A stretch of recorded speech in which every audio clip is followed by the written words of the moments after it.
केंद्रीय जल शक्ति मंत्री गजेंद्र सिंह शेखावत ने G20 को लेकर जोधपुर में आज प्रेस कॉन्फ्रेंस आयोजित की। केंद्रीय मंत्री ने कहा कि भारत को बदले हालात में G20 की अध्यक्षता मिलना अहम है। उन्होंने कहा कि G20 दुनिया की 20 बड़ी अर्थव्यवस्थाओं का समूह है। केंद्रीय मंत्री ने कहा कि जोधपुर ने अतिथि सत्कार की उत्कृष्ट परंपरा का परिचय दिया है। G20 दुनिया की बड़ी 20 इकोनॉमीज का एक समूह, और अब जबकि वैश्विक परिदृश्य में इस G20 समूह की आवाज अत्यंत महत्वपूर्ण हुई है, और एक ऐसे महत्वपूर्ण समय में जब विश्व कोविड की आपदा के बाद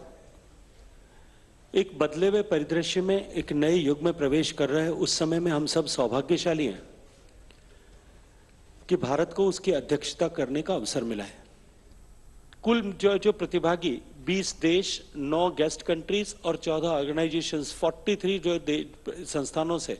और भारत के ऐसे एक्सपर्ट्स मिलाकर के जितने लोगों को इस पूरे कार्यक्रम में अपेक्षित किया था,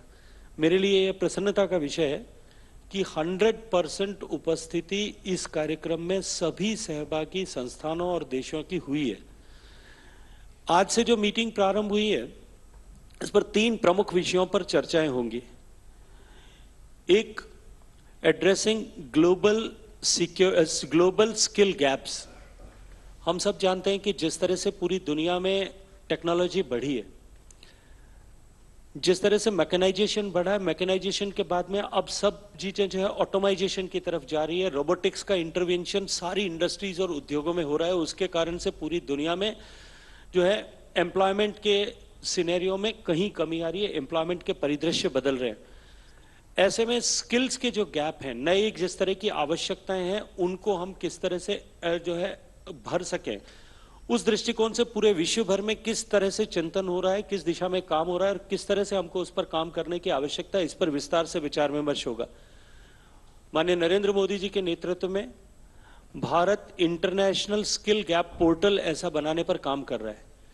जहां दुनिया के ऐसे सारे देश, जहां दुनिया में बहुत सारे देश ऐसे हैं जिनके पास में काम ज्यादा है लेकिन काम करने वाले लोगों की कमी है, hands to work are deficit.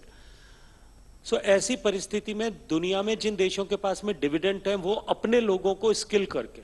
Bharat जैसे देश दुनिया के दूसरे देशों में जहां काम की आवश्यकता है, वहां किस तरह से उनके लिए रोजगार का सृजन कर सकते हैं, रोजगार की अपॉर्चुनिटीज को ढूंढ सकते हैं, इसके ऊपर जो है गहनता के साथ में विचार विमर्श आज होने वाला है। दूसरा विषय जिस पर विस्तार से इस बैठक में चर्चा होगी, that is gig and platform economy, और उनको सोशल प्रोटेक्शन किस तरह से मिले। तीसरा विषय पूरे विश्व के सामने जो कोविड पैंडेमिक के बाद में जिस तरह की आर्थिक परिदृश्य बना है, उसके चलते हुए और उसी के साथ साथ में विश्व ने जिस तरह का बुरा दौर इस कोविड पैंडेमिक के समय में देखा है, सोशल सिक्योरिटी स्कीम्स की महत्ता उसके कारण से प्रतिस्थापित तो हुई है, लेकिन दूसरी तरफ सोशल सिक्योरिटी स्कीम्स को चलाने की का संकट दुनिया के सभी देशों की सरकारों के सामने खड़ा हुआ है। निश्चित ही भारत ने इस दिशा में बहुत उत्कृष्ट काम किया है, लेकिन सोशल सिक्योरिटी स्कीम्स को सस्टेनेबल बनाए रखने के लिए हम किस तरह से दुनिया की बेस्ट प्रैक्टिसेस से एक दूसरे से सीखें। बजटरी सपोर्ट के साथ साथ में जो कंट्रीब्यूशन बेस्ड स्कीम्स चलती हैं, जो पेंशन स्कीम्स चलती हैं, ईपीएफओ की स्कीम्स चलती हैं, एसआईसी की स्कीम्स चलती हैं, उन सबको किस तरह से और ज्यादा सस्टेनेबल बनाया जा सकता है, रोबस्ट बनाया जा सकता है, इस विषय पर भी आज की इस बैठक में, आज और कल की इस बैठक में विचार विमर्श होगा।